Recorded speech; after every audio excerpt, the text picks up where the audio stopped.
नमस्कार साथियों, जय हिंद। स्वागत है आप सभी का हमारे YouTube चैनल पर।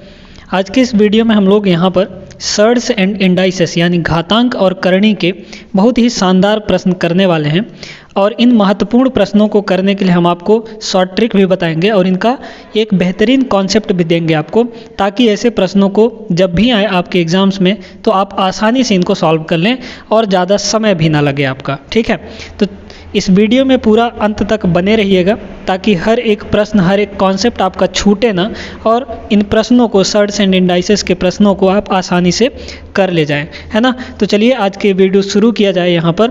और वीडियो पसंद आएगा तो वीडियो को लाइक ज़रूर करिएगा और चैनल को साथ में सब्सक्राइब भी कर लीजिएगा अगर आप चैनल पर नए हैं तो। पहला प्रश्न यहाँ पर देख पा रहे होंगे क्या दिया गया है। यदि √15 का वैल्यू 3.88 है तो अंडर रूट 5/3, है ना, अंडर रूट 5/3 का मान क्या होगा, ये हमको बताना है यहाँ पर। ठीक है, तो चलिए यहाँ पर इसको सॉल्व करते हैं। थोड़ा सा यहाँ पर जो आपके ऑप्शंस हैं यहाँ पर देख पा रहे होंगे कि रेकरिंग के फॉर्म में दिया है। अब रेकरिंग का क्या मतलब होता है, तो दशमलव के बाद जब किसी अंक पर या किसी संख्या पर बार लग जाता है तो उसको हम रेकरिंग बोलते हैं। ठीक है, जैसे मान लीजिए यहाँ पर हम आपको थोड़ा सा समझा रहे हैं क्या है। जैसे मान लीजिए हम यहाँ पर कह रहे हैं 1.32 और यहाँ पे इसके ऊपर बार लगा है। ठीक है, अब इस बार का अर्थ क्या होता है। इस बार का यह अर्थ होता है कि जिसके ऊपर भी बार लगेगा वह बार बार आता जाएगा, यानी वह रिपीट होता जाएगा।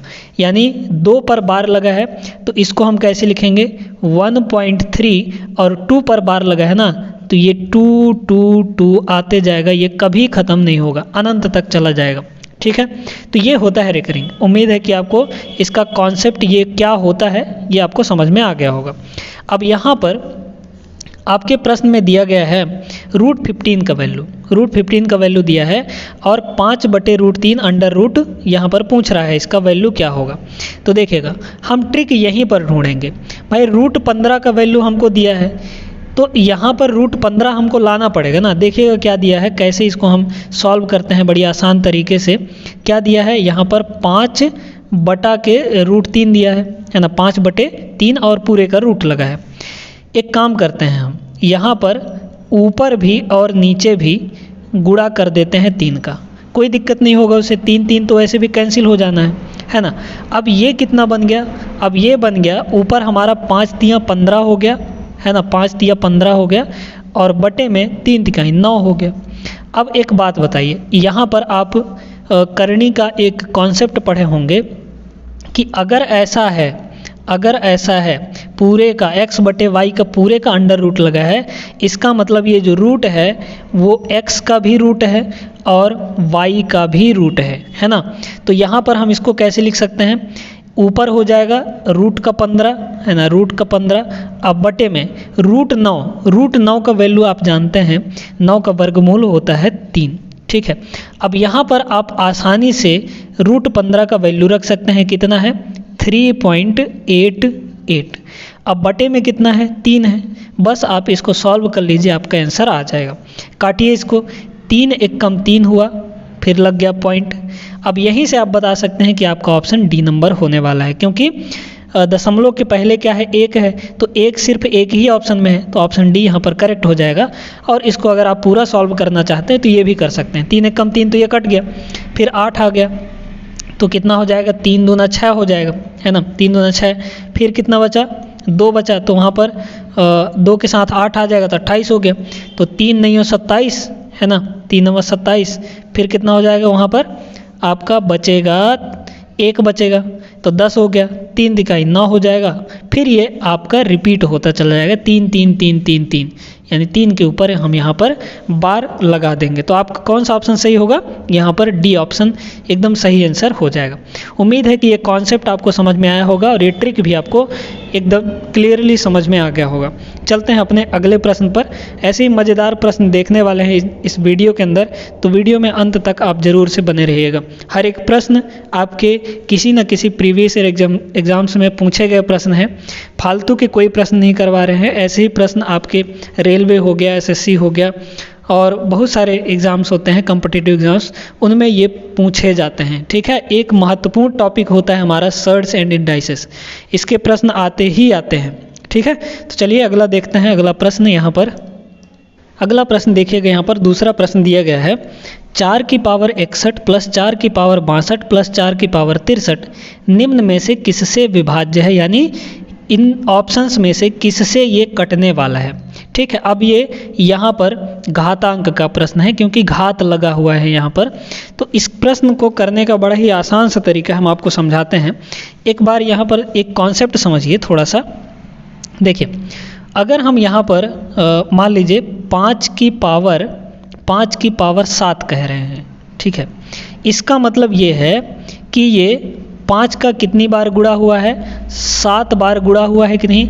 पावर का मतलब होता है कि उतने ही बार गुणा, जो पावर होगा उसका उतने बार गुणा, है ना। तो यहाँ पर 5 का कितनी बार गुणा हो जाएगा, 7 बार गुणा हो जाएगा, है ना। 7 बार यहाँ पर गुणा हो जाएगा। ठीक है, तो ये 7 बार हो गए। अब यहाँ पर एक बात बताइए, हम इनको अलग अलग कर सकते हैं या नहीं। यहाँ पर 3 ठो 5 एक साथ कर सकते हैं और 4 ठो 5 एक साथ कर सकते हैं, यानी ये हो गया कितना, 5 की घात 3 गुणे कितना हो जाएगा, 5 की घात 4। मतलब तो वही हुआ ना, यानी कि अगर बेस हमारा समान है तो पावर हमारा जुड़ जाएगा। बेसिक सी बात है ये। बेस यहाँ पर क्या है, 5 है, आधार हमारा 5 है, तो पावर हमेशा जुड़ जाते हैं जब गुणा होता है तो, यानी 3 और 4 कितना हो जाएगा, 7 हो जाएगा। इसी कॉन्सेप्ट को ध्यान में रखते हुए यहाँ पर ये सवाल बनाया गया है और इसको बड़े ही खूबसूरत तरीके से हम लोग यहाँ पर करने वाले हैं। तो देखिएगा यहाँ पर क्या दिया गया है, 4 की पावर 61 है ना, 4 की पावर 61।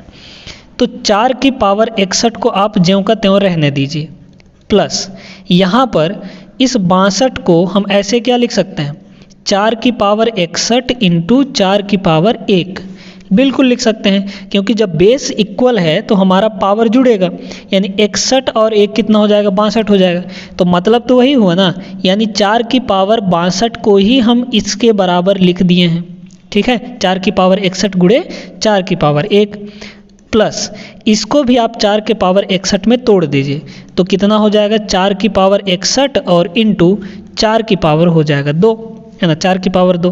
तो 61 2 कितना हो गया, 63 हो गया, 4 की पावर 63, एक ही मतलब है। ठीक है, अब यहाँ पर आगे देखिए, 4 की पावर 61, 4 की पावर 61 और 4 की पावर 61 तीनों में है। आप तीनों को कॉमन ले लीजिए तो कितना हो गया, 4 की पावर 61 कॉमन आ गया, तो यहाँ पे कितना बचा, 1 बचेगा, क्योंकि पूरी तरीके से कॉमन बाहर आया तो 1 बचेगा, प्लस यहाँ पर 4 की पावर 61 बाहर गया तो 4 की पावर 1 बचेगा, तो 4 की पावर 1 हो गया, प्लस यहाँ पर 4 की पावर 61 बाहर गया तो 4 की पावर 2 बचेगा, है ना। बस आप इसको सॉल्व कर लीजिए, आपका आंसर आपके सामने होगा। ये हुआ 1 प्लस ये हुआ 4 प्लस ये हुआ कितना, 4 चौक 16। ठीक है, 4 चौक कितना हो गया, 16 हो गया। ठीक ना। अब इसको जब जोड़ेंगे हम तो कितना आ जाएगा, 4 की पावर 61 और मल्टीप्लाई में क्या होगा, 4 1 5 और 5 और 16 कितना हो जाएगा, 21 हो जाएगा, है ना। 5 और 16 कितना हो जाएगा, 21 हो जाएगा। अब यहाँ पर एक चीज़ और समझिए, ये जो 4 है वो किससे किससे कटेगा, ये तो 4 से भी कटेगा, 2 से भी कटेगा, है ना। लेकिन एक बात यहाँ पर देखिए, ये जो 21 है, यहाँ पर अगर हम आपसे कहें कि जैसे मान लीजिए यहाँ पर 3 गुणे 8 है ना। तो ये संख्या, ये जो टोटल संख्या वो किससे किससे कटेगा, 3 से भी कटेगा, 2 से भी कटेगा, 8 से भी कटेगा, 4 से भी कटेगा कि नहीं, क्योंकि दोनों का मल्टीप्लाई जिससे भी कटेगा वो पूरी संख्या उससे कट जाएगी। बात समझ में आया ना।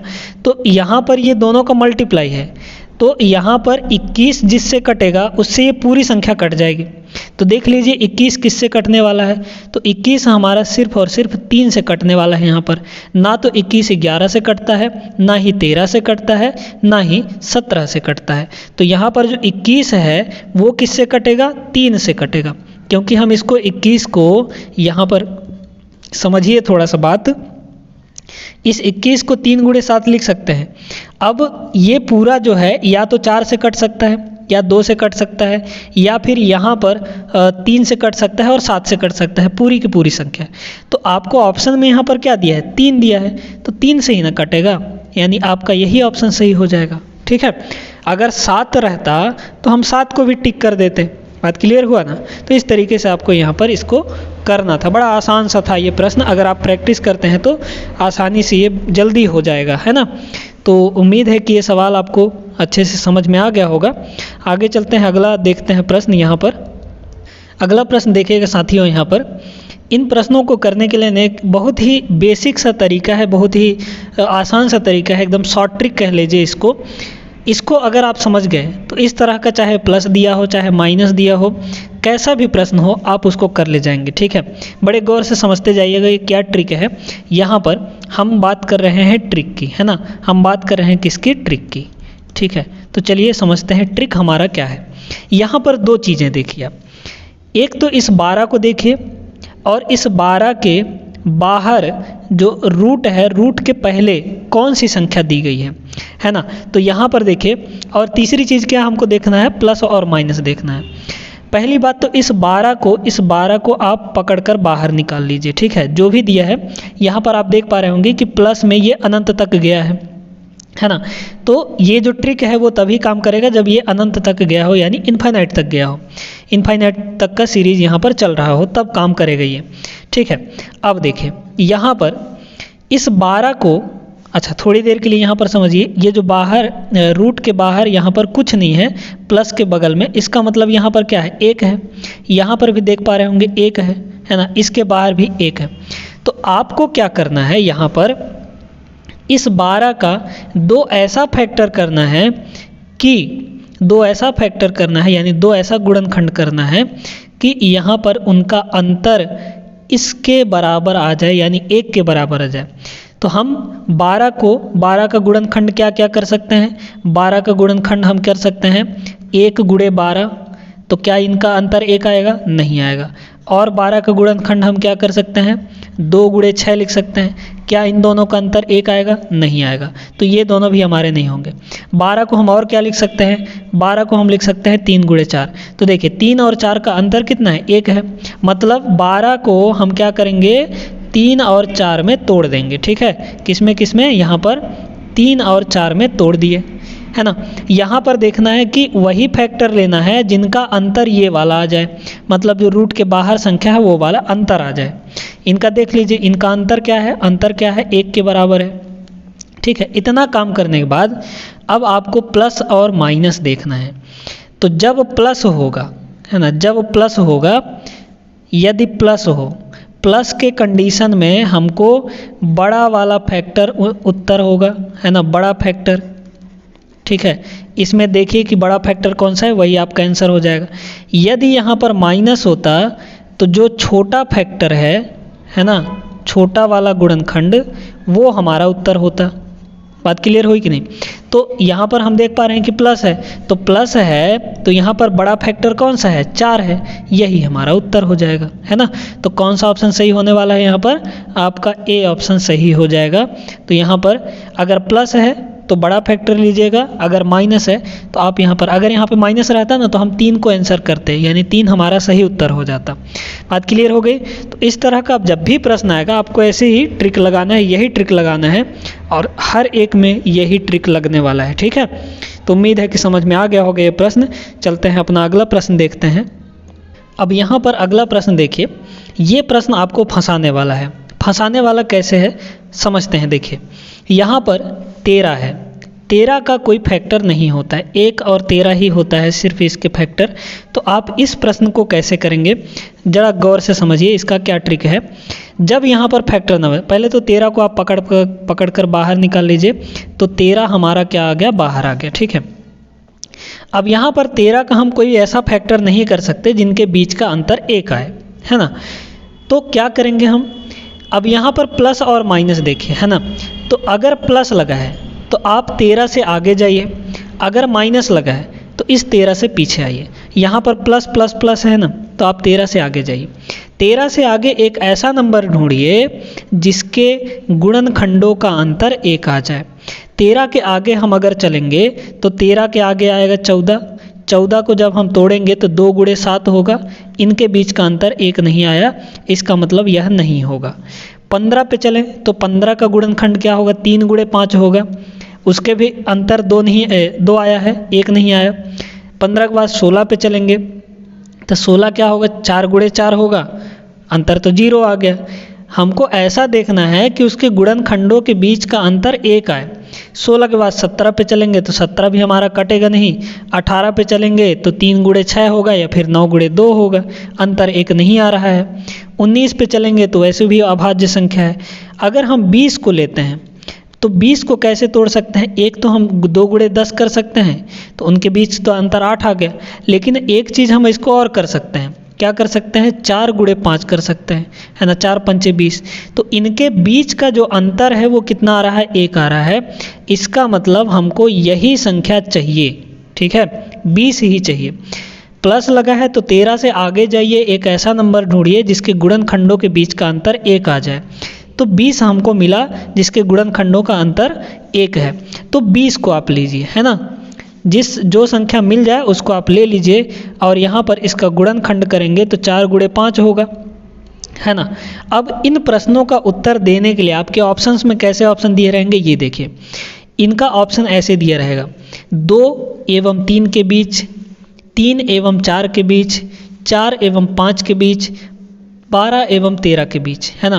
तो यहाँ पर इनका उत्तर, इनका ऑप्शंस ऐसे दिया रहेगा, किसी 2 नंबर्स के बीच में, है ना। तो यहाँ पर जो √13 ये जो चल रहा है सीरीज, उसका उत्तर क्या हो जाएगा, इन्हीं दोनों नंबर्स के बीच में, यानी इसका जो उत्तर होगा वो क्या होगा, 4 व 5 के बीच, है ना, 4 व 5 के बीच में इसका उत्तर हो जाएगा। यही आपका सही आंसर हो जाता। अगर यहाँ पर ऑप्शन दिया रहता 4 एवं 5 के बीच में, तो आप 4 एवं 5 के बीच में इसका सही आंसर कर देते हैं, ठीक है। उम्मीद है कि समझ में आ गया होगा। प्लस लगा है तो आप आगे ढूंढिए, माइनस लगा है तो आप पीछे जाइए, है ना। इस तरीके से आप किसी भी जो अभाज्य संख्या है उसका उत्तर आप बता सकते हैं, उसका आंसर आप निकाल सकते हैं, ठीक है। चलिए, अगर वीडियो अच्छा लग रहा हो तो वीडियो को लाइक कर दीजिए और चैनल को सब्सक्राइब जरूर कर लीजिएगा, है ना। चलिए आगे देखते हैं, अगला प्रश्न देखते हैं हम लोग यहाँ पर। अगला प्रश्न देखिए, यहाँ पर क्या दिया है, 3 + 3 + अंडर रूट में ये अनंत तक गया है। तो क्या करेंगे, हम 3 को पकड़कर बाहर निकालेंगे, है ना। अब यहाँ पर जो 3 है वो अभाज्य संख्या है, तो इसका ऐसा फैक्टर नहीं आएगा जिनका अंतर 1 हो। अगर हम 3 को लिखते भी हैं तो 1 गुणे 3 होगा, है ना, और इनके बीच का अंतर तो कितना आ रहा है, 2 आ रहा है, तो हमको ये तो लेना नहीं है। अब इसमें क्या करना है कि प्लस लगा है तो आप आगे जाइए, माइनस लगा है तो आप पीछे जाइए। प्लस लगा है तो हम आगे जाएंगे, है ना, 3 के आगे 4 पर जाइए, 4 का गुणनखंड करेंगे। यहाँ पर अगर हम 4 का गुणनखंड करते हैं तो 2 गुणे 2 होगा, इनके बीच का अंतर तो हमारे पास 0 आ गया, इसका मतलब ये नहीं होगा। 5 पर जाइए, 5 भी नहीं होगा। 6 पर अगर हम जाते हैं तो 6 को हम क्या लिखेंगे, 2 गुणे 3, इनके बीच का अंतर कितना आ गया, 1 आ गया, यानी हम 3 के आगे जाएंगे तो हमको 6 मिलेगा जिसके गुणनखंडों के बीच का अंतर 1 होगा। तो यहाँ पर हम किसको पकड़ेंगे, 6 को पकड़ लेंगे और 6 का गुणनखंड करेंगे 2 गुणे 3, तो जो इसका आंसर हो जाएगा वो किसके बीच होगा, 2 एवं 3 के बीच, 2 एवं 3 के बीच इसका जो उत्तर होगा ये हो जाएगा, है ना। तो आपके ऑप्शन में दिया रहता 2 एवं 3 के बीच, तो यही आपका उत्तर हो जाता। उम्मीद है कि ये भी कॉन्सेप्ट आपको समझ में आ गया होगा। इसी तरीके के कुछ और प्रश्न देखते हैं जिनमें माइनस लगा हो। बहुत ही ज़्यादा ऐसे प्रश्न पूछे जाते हैं, तो आप इनको सिर्फ देखकर भी बता सकते हैं यार, है ना। सिर्फ देखिए, 3 के प्लस लगा है तो आगे जाइए, माइनस लगा है तो पीछे आइए, कौन सा होगा, ठीक है। तो ऐसे आप इनको आसानी से बता पाएंगे। समझ में आया होगा। चलते हैं अगले सवाल पर। अब इसको देखिए, ये भी वैसा ही है, इसको भी पूछा जाता है ना। तो 1 को तो पहले पकड़कर बाहर निकाल लीजिए। 1 का अगर हम गुणनखंड करें तो 1 गुणे 1 ही होगा, इसके बीच के अंतर तो 0 आ गया। इसका मतलब यहाँ पर प्लस लगा है तो हमको आगे ढूंढना है, ठीक है। तो प्लस लगा है तो आप आगे जाइए। 1 से आगे जब हम जाएंगे किस पर, 2 पर, है ना। 1 के आगे क्या हो गया, 2 हो गया। 2 का गुणनखंड करिए, 1 गुणे 2 होता है, इसके बीच का अंतर कितना आ गया, यहाँ पर 1 आ गया। इसका मतलब हम 2 को ले लेंगे, जिसके गुणनखंडों के बीच का अंतर 1 आ जाए उसी को आपको पकड़ लेना है। तो यहाँ पर 2 हो गया। अब 2 का गुणनखंड क्या हो जाएगा, 1 गुणे 2। इसी दोनों के बीच में इसका आंसर आ जाएगा, यानी इसका जो उत्तर होगा, इसका जो आंसर होगा वो क्या होगा, आंसर होगा वो क्या होगा, 1 एवं 2 के बीच, है ना, 1 एवं 2 के बीच इसका आंसर हो जाएगा। समझ में आ गया होगा, इस तरह के प्रश्न अब आपको बन जाएंगे, है ना। चलिए आगे चलते हैं और देखते हैं अगला प्रश्न हम लोग। चलिए इस प्रश्न को देखिएगा, इसका तो बड़ा आसान सा ट्रिक है। यहाँ पर अब क्या हो रहा है कि मल्टीप्लाई हो रहा है, ठीक है, ब्रैकेट के अंदर अंडर रूट के अंदर मल्टीप्लाई होते जा रहा है, 5 5 5 5, और यहाँ पर देखिएगा अनंत तक जा रहा है ये। यहाँ पर मोस्ट इम्पॉर्टेंट जो बात नोटिस करने वाली है वो ये है कि ये अनंत तक जा रहा है। तो जब ऐसे मल्टीप्लाई होते होते कोई भी संख्या हो वो अनंत तक जा रही हो और अंडर रूट के अंदर हो, तो इसका जो आंसर हो जाता है डायरेक्टली आप इसका आंसर क्या करेंगे, 5 करेंगे। जो भी ब्रैकेट के अंदर होगा उसको आप यहाँ पर लिख देंगे, यही आपका उत्तर होगा, यानी ऑप्शन सी आपका एकदम करेक्ट आंसर बन जाएगा, ठीक है। चलिए तो ये तो समझ में आ गया। अब एक ऐसा प्रश्न देखते हैं जिसमें अनंत तक नहीं जा रहा है ना, जैसे 5 5 5 3 बार 4 बार आया तो उसको वहीं तक ले लेते हैं, 4 बार 5 बार वहाँ तक ले लेते हैं। तो एक ऐसा भी प्रश्न देख लेते हैं, क्योंकि ऐसा भी प्रश्न पूछ लिया जाता है।